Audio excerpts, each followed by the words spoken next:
أعوذ بالله من الشيطان الرجيم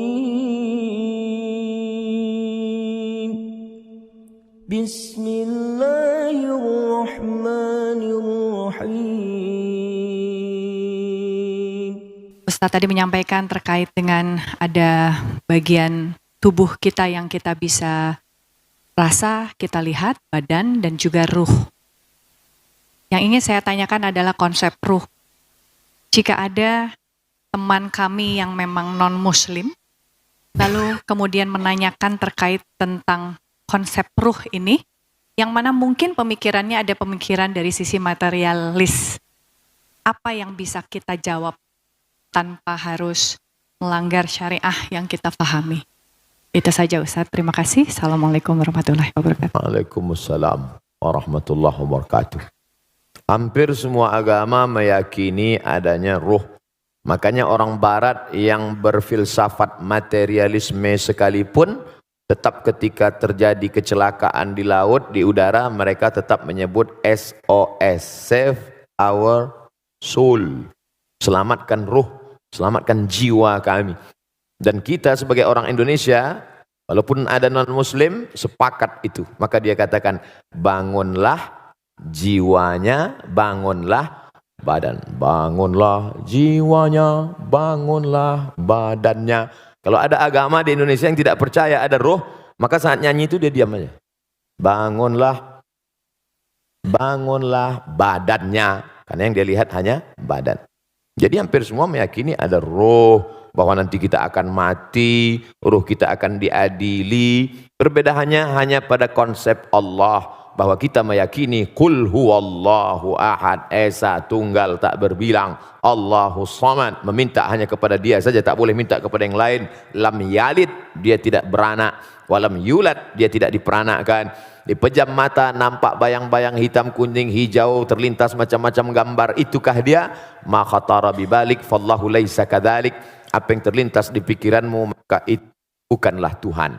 Apa yang terlintas dalam kepalamu maka Allah tidak seperti itu. Karena Allah itu adalah wa yakuhu kufuwan ahad.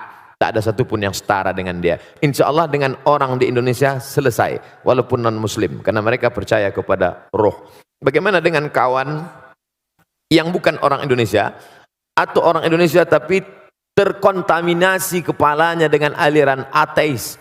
Di Indonesia orang ateis tidak punya tempat, karena sila pertama Pancasila ketuhanan yang Maha Esa. Tapi ketika nanti ketemu dengan orang yang tak percaya pada Tuhan, mana itu Tuhan? Kalau memang ada Tuhan itu mana? Mana dia? Saya mau lihat Tuhan itu. Itu pertanyaan tertua dalam surat Al-Baqarah ketika Bani Israel yang dibawa oleh Nabi Musa menyeberang dari Mesir menuju Palestina. Orang Mesir, orang Israel minta kepada Musa. Apa kata mereka? Ya Musa lan nu'mina laka hatta narallaha jahrah. Kami tidak mau percaya kepadamu sebelum kami melihat Tuhan itu nyata di depan mata kami. Mana Tuhan itu Musa? Maka nanti kalau teman-teman ada orang nantang gitu, mana Tuhan itu? Habis itu tempeleng dia langsung. Oh, paham. Habis itu tanya, ente marah ya? Iya, mana marah itu? Bisa kita tunjukkan, ini loh marah itu. Tak ada.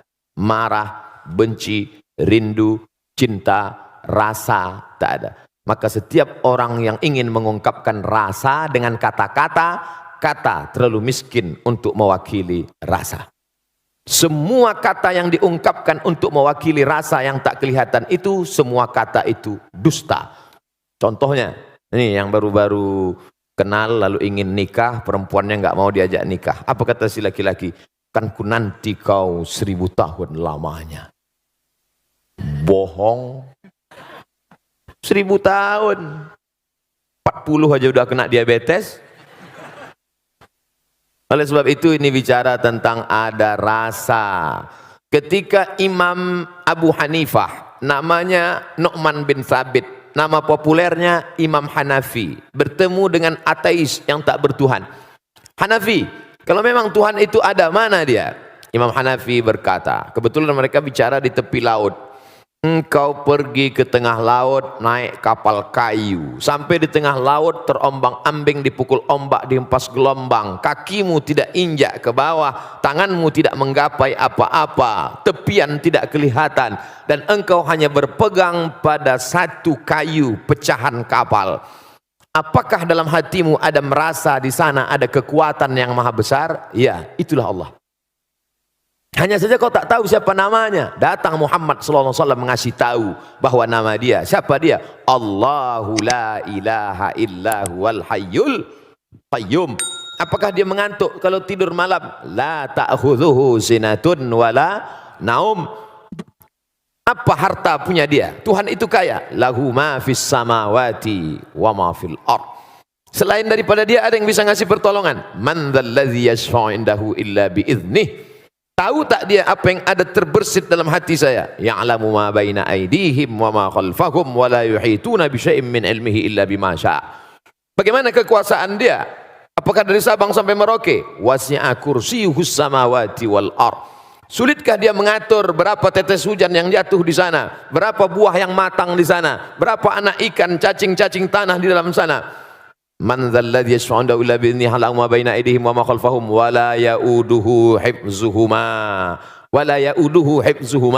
Tak ada berat bagi dia untuk menjaga langit dan bumi. Wa la ya'uduhu hifdzuhuma wa huwal 'aliyyul 'azim. Itu makanya kalau ayat kursi itu dibaca, kuat iman kita, setan lari. Bukan mantra abim salabim abakadabra. Ustaz, saya baca ayat kursi kok setannya enggak lari.